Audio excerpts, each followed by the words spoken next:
नमस्कार मित्रांनो. आजच्या या व्हिडिओमध्ये आपण ॲक्चुअल एस-आय-पीचा परफॉर्मन्स कसा असतो, हे एका उदाहरणाच्या आधारे समजून घेऊ.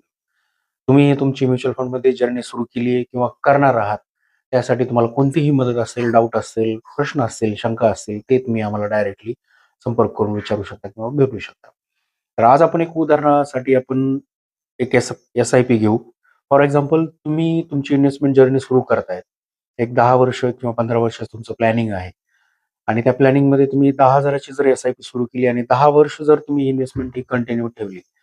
अकॉर्डिंग टू 12.62% च्या रिटर्नने आपले 10 वर्षानंतर तिथे जमा होतात ₹12,00,000. त्याचं व्हॅल्युएशन आपल्याला असेल कमीत कमी ₹23.15 लाख.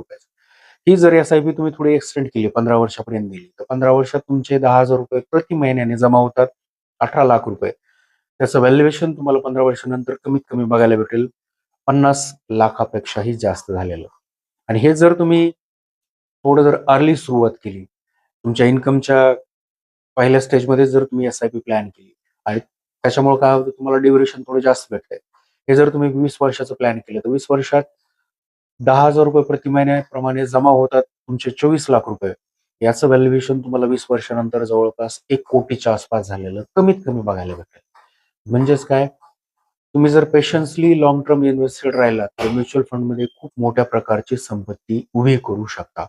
आणि हेच जर 25 वर्षाचं उदाहरण आपण घेतलं, तर 25 वर्षात जमा होतात तुमचे फक्त ₹30,00,000 आणि 12.62% कंपाउंडिंग इंटरेस्टनुसार या 30,00,000चे 25 वर्षानंतर जवळपास 1,87,00,000 पर्यंत व्हॅल्युएशन होतं. त्याच्यामुळं start early to make a big wealth. जर लवकर सुरुवात केली तर तुम्ही चांगल्या प्रकारे वेल्थ बिल्ड करू शकता. हे याच्यातून आपल्याला लक्षात येतंय. तुमची म्युच्युअल फंडमधली इन्व्हेस्टमेंट सुरू करण्यासाठी आजच आमच्याशी Mutual fund investments are subject to market risks. Read all scheme related documents carefully.